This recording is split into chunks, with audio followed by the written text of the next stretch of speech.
Estamos aqui de volta para darmos continuidade ao estudo do Livro dos Espíritos, hoje começando a tratar do tema espírito, né?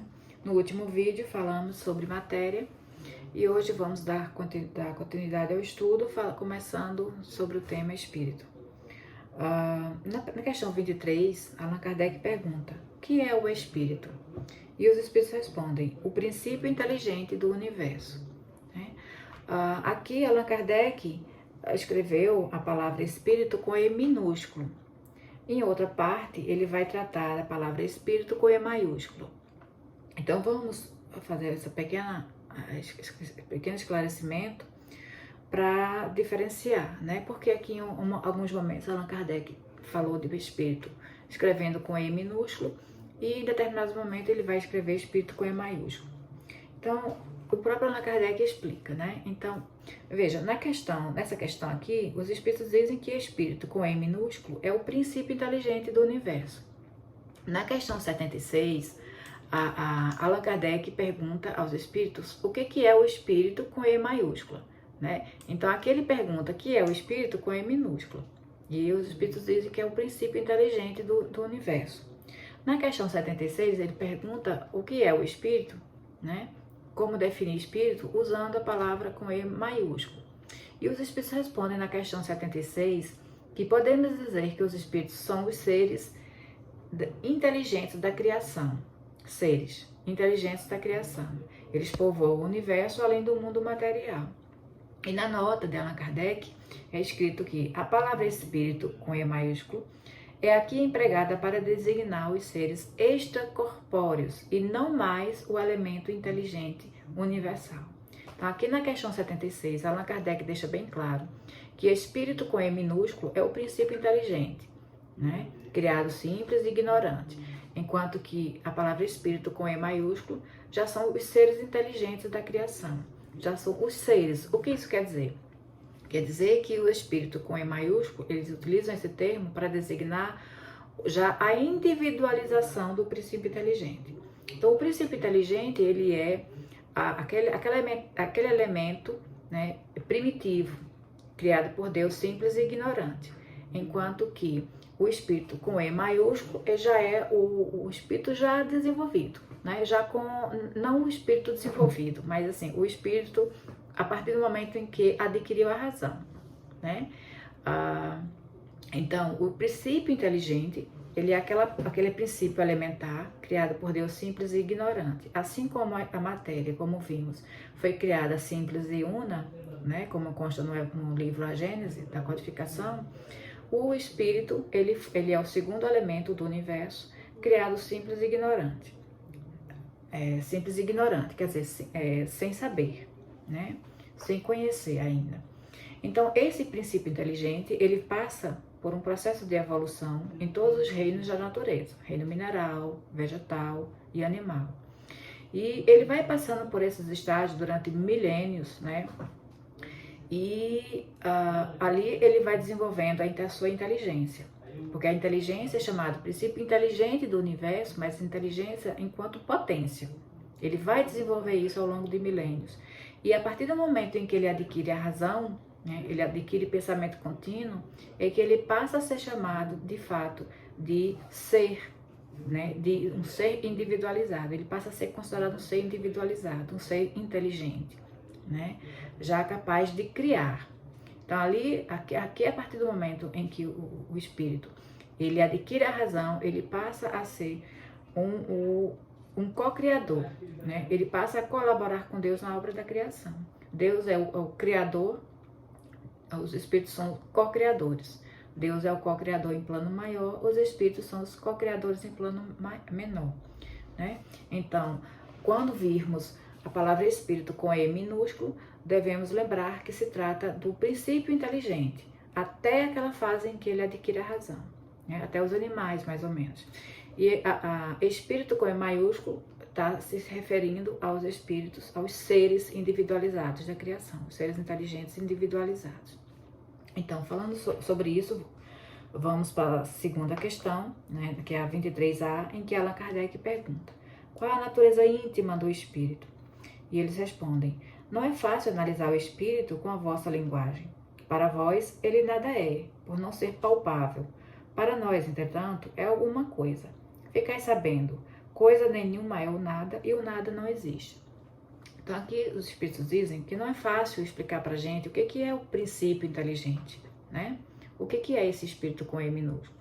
Porque a gente não tem conceitos, né, desenvolvidos capazes de compreender, né? Não temos linguagem, não temos como aprender esse sentido.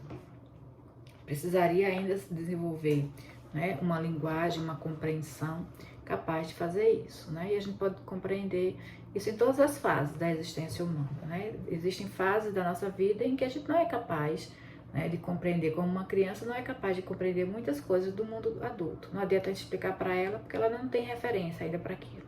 É mais ou menos o que os espíritos querem dizer em relação a esse tema, né? Cosme Márcio é um palestrante, um autor espírita, em que ele faz a seguinte comparação. Ele diz que não é possível compreendermos a natureza do espírito, né, analisar a natureza íntima do espírito, do princípio espiritual, da mesma forma como não podemos analisar a natureza íntima do nosso próprio pensamento.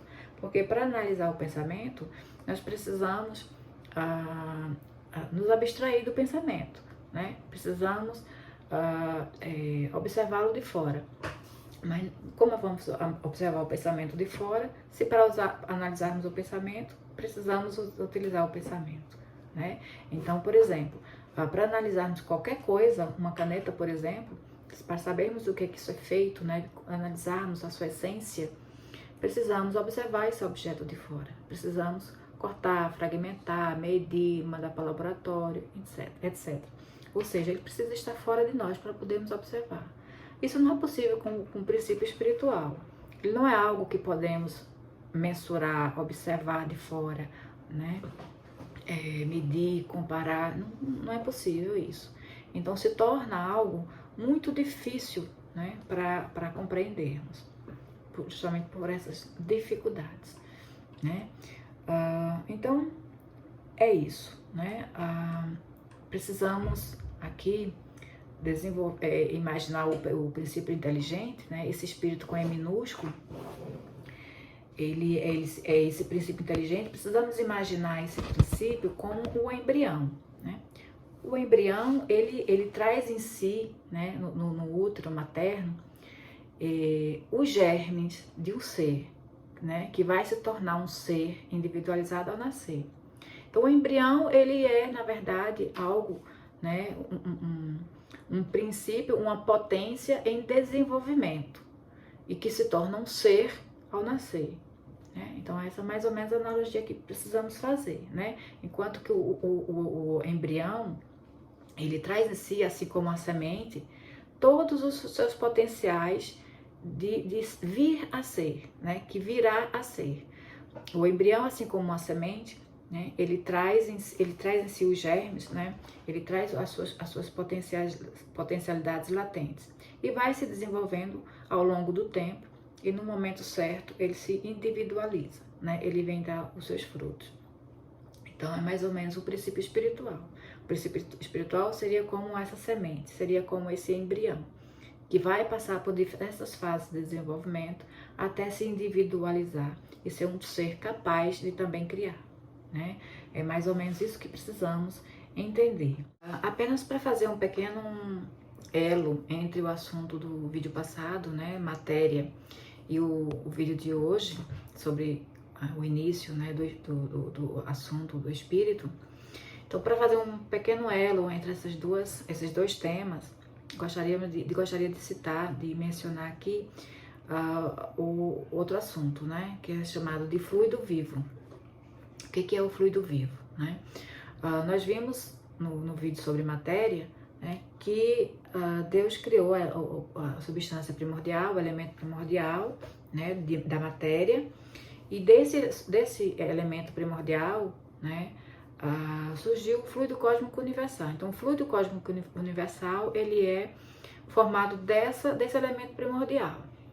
Só que esse fluido cósmico universal, que a gente falou, que é também chamado de plasma divino, no livro Evolução em Dois Mundos, né, ele é uma exteriorização do pensamento de Deus. Então, o que acontece? nós, espíritos, nós aspiramos, né, fazendo uma comparação aqui, uma analogia, nós aspiramos esse fluido cósmico, que é o pensamento divino, que é uma exteriorização do pensamento divino, e expiramos pensamento, né? Então, assim como Deus exterioriza seu pensamento, né, através do fluido cósmico universal, nós também exteriorizamos o nosso pensamento, né? Só que o fluido cósmico, ele é a matéria-prima, né, que utilizamos para gerar o nosso próprio pensamento. E o nosso pensamento, ele é a combinação, né, desse fluido cósmico, né, dessa matéria primordial divina, né, desse plasma divino, com as nossas emoções, com nossos desejos, com nossos pensamentos, nossas ideias, né?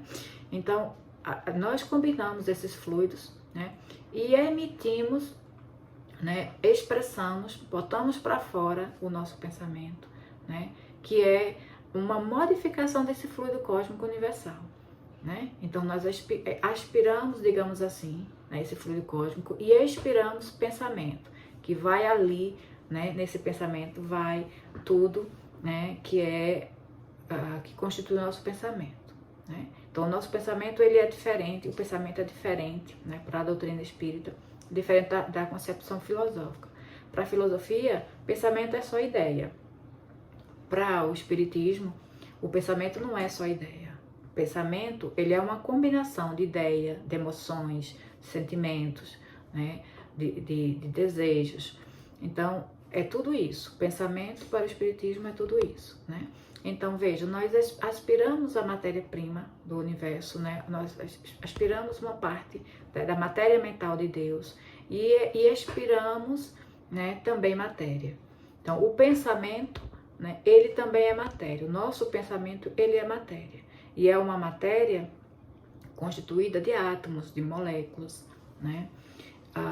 Haroldo Dutra Dias, ele costuma dizer, né, que esse nosso pensamento que exteriorizamos, ele é, portanto, matéria, né? E ele é uma matéria viva, justamente porque nessa matéria, ali junto com os átomos, né? Por ser matéria, ele tem átomos, tem moléculas, e atrelado a esses átomos está o princípio inteligente. Então, em cada átomo que constitui aquele pensamento, tem um princípio inteligente atrelado, né? Por isso que é chamado de fluido vivo. E esse fluido, quando emitimos, né, quando expressamos nossos pensamentos através das nossas energias, né, ali do nosso pensamento, da nossa mente, ali vão, né, junto com aqueles átomos, aqueles princípios inteligentes, vivos, que têm movimento, né, e aquilo gera, combinado com as nossas emoções, com nossas ideias, com nossos sentimentos, geram imagens, que é a expressão de tudo isso que exteriorizamos, né? A expressão do nosso pensamento, dos nossos sentimentos, das nossas emoções, é uma expressão, né? E ele se exterioriza, todo esse pensamento se exterioriza para fora de nós e forma imagens, né? E Haroldo Dutra Dias costuma dizer, né, que essas imagens muitas vezes até nos perseguem e nos causam muitas vezes temores, né? Às vezes a gente sai correndo, tem medo, porque acha que são espíritos que estão nos perseguindo, e na verdade nada mais são muitas vezes que nosso próprio pensamento, né, nos perseguindo. São as imagens que se formam através da exteriorização do nosso pensamento, né? Então era isso, só para fazer esse pequeno elo entre a matéria, né, e o nosso pensamento, né, que é o fluido vivo, que é a nossa matéria mental, é uma combinação também do fluido cósmico universal, que é o próprio pensamento divino, né? E dizer, né, reforçar essa ideia de que até para pensar a gente não consegue sem Deus, né? Deus faz parte do nosso próprio pensamento. Então a gente, na verdade, à medida que a gente vai se desenvolvendo e aprendendo a harmonizar o nosso pensamento com o pensamento de Deus, vamos aprendendo a comungar verdadeiramente com Ele, né? Então ficamos por aqui, até a próxima.